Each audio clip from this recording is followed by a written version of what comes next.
Biyahe lang ako from here sa mall. 1 kilometer ulit.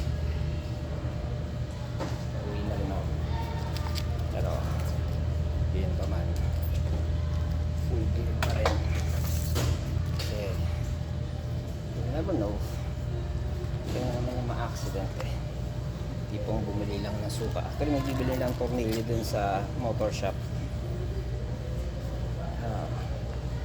And on the way home na rin. Bahay ko dito is siguro mga 2 kilometers at the most. Still, I'm going to wear full gear. There kasi pawis ako, galing akong gym. Tapos susutin ko yung helmet. Dahil dyan, sigasiter ka mainit na tanghali na, sa 8 na. Suot pa rin ako ng bonnet ninja. Yan. Para yung pawis dito mapupunta, para hindi pa nilab ako ng helmet. Hindi ko sinusuot to pag may angkas ako kasi hindi ako maintindihan kausap ko. Anyways, so yan again, helmet din ako kahit sa fixed stock helmet ko, sinusuot ko to.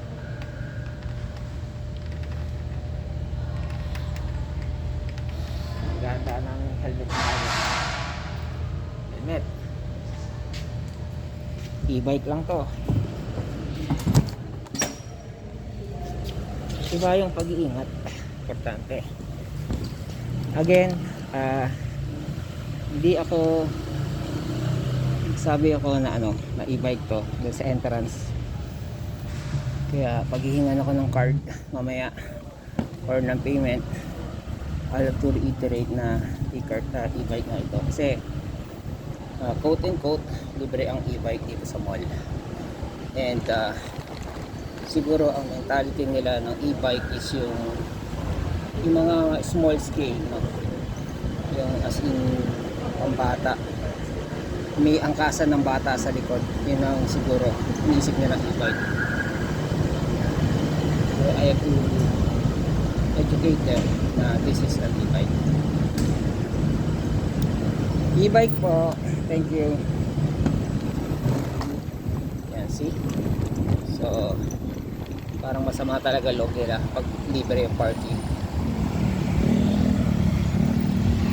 Hindi na lang kukuhanan yung mukha nila. Naka-strap na ba ako? Naka-strap na. Yung mga aksidente sa ganito sa motor na naka-helmet pero natanggal, that means hindi na strap. So make sure na pag nag-helmet ka, strap mo, otherwise useless.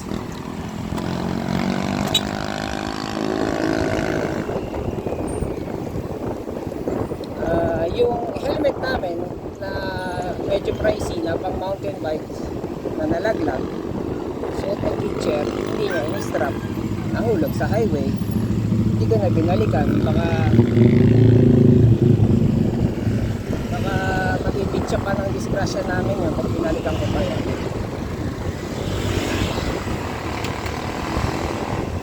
Sarado pa yung motor shop. Hindi na tayo. Suot tayo ng shades dahil nakakasilaw yung araw.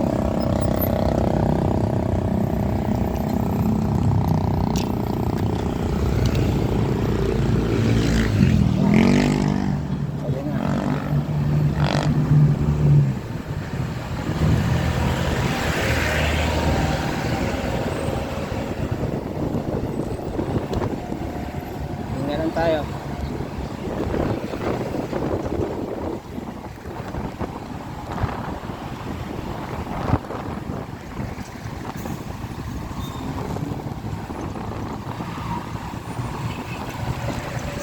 Three points.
pala ang proper na U-turnan.